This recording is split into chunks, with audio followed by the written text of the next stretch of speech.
Dilaporkan perjanjian nuklir antara Amerika Serikat dengan Rusia berakhir. Sebagai gantinya, Presiden Amerika Serikat Donald Trump akan membuat kesepakatan baru dengan melibatkan China. Pernyataan itu disampaikan Donald Trump melalui media sosialnya pada Jumat 6 Februari. Trump menginginkan perjanjian baru yang lebih baik dan dimodernisasi. Bahkan Trump juga menginginkan perjanjian baru itu berlaku untuk jangka waktu lama di masa depan.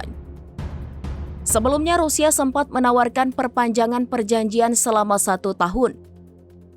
Presiden Rusia Vladimir Putin menuntut dimasukkannya Inggris dan Prancis. Hal itu dikarenakan kedua negara itu adalah satu-satunya kekuatan Eropa yang memiliki senjata nuklir. Terkait hal itu, Pentagon mengaku sempat mengadakan pertemuan untuk membahas kelanjutan perjanjian New START.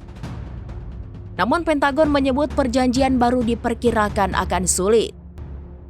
Mengingat keinginan Trump juga ingin mengajak China dalam perjanjian baru ini.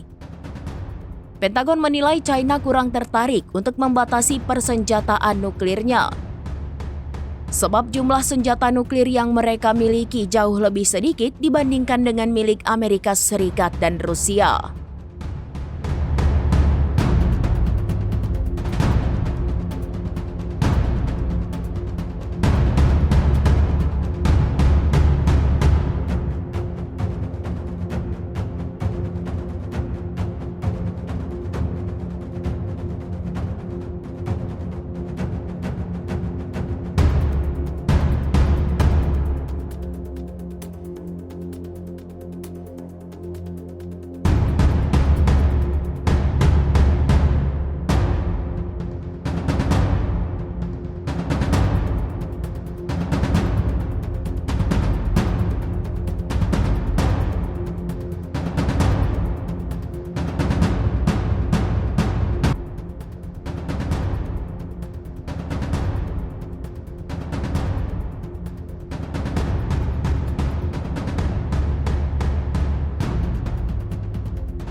Download Tribun X sekarang, menghadirkan lokal menjadi Indonesia.